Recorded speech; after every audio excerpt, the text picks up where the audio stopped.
kumpul mainan, kumpul kenangan. Selamat datang ke video SM Collector bersama saya, Amir Zuhair. Hari ini kita akan review Bobo Boy Musim 3. Yeah! Enjoy!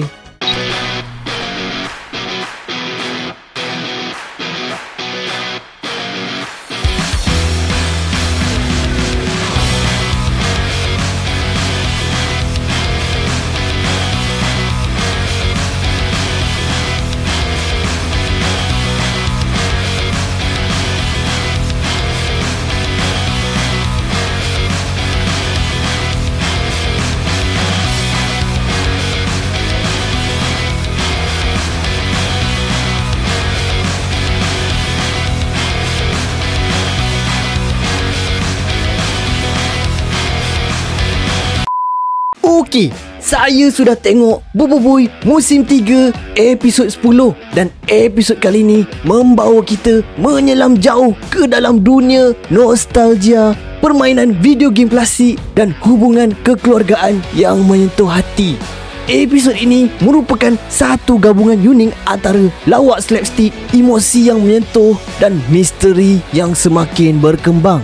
Ia bukan sekadar kisah tentang menyelamatkan seseorang atau mengalahkan musuh, tetapi juga menyelami kisah peribadi Papa Zola dan Ayah Gopal, Kumar. Dari sudut penceritaan, episod ini sangat kuat dalam membangunkan karakter dan menghubungkan watak-watak dengan naratif yang lebih besar. Kita lihat bagaimana episod ini menampilkan latar belakang Kumar sebagai peminat tegar Papa Zola, sekaligus menyambungkan dua generasi peminat dalam satu plot. Plot twist apabila Kumar rupa-rupanya permain terhebat suatu ketika dulu adalah sesuatu yang bijak dan mengejutkan. Di samping itu, konflik Gopal dan ayahnya memberikan dimensi realistik tentang cabaran berkomunikasi antara generasi. Penceritaan yang membawa kita dari rumah Gopal ke kedai game dan akhirnya ke dalam dunia permainan Papa Zola. Semuanya dilakukan dengan tempo yang menarik dan tidak membosankan. Namun begitu, terdapat beberapa kelemahan kecil dari segi penceritaan.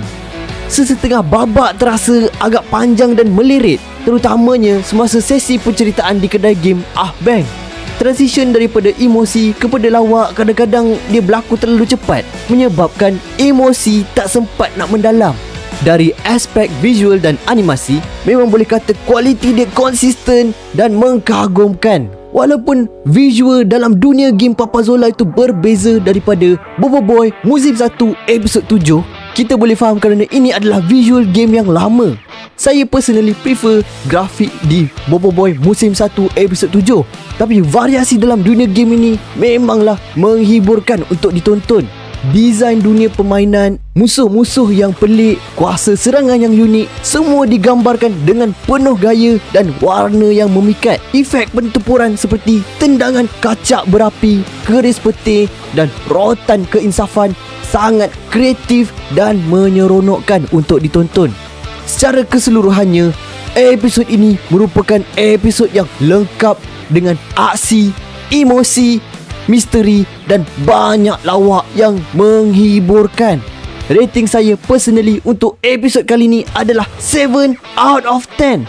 Walaupun ada beberapa babak yang terasa panjang dan sedikit mendata, namun kekuatan emosi dan visualnya berjaya menutup kelemahan tersebut. Tak sabar saya untuk tengok apa yang jadi dekat episod yang seterusnya.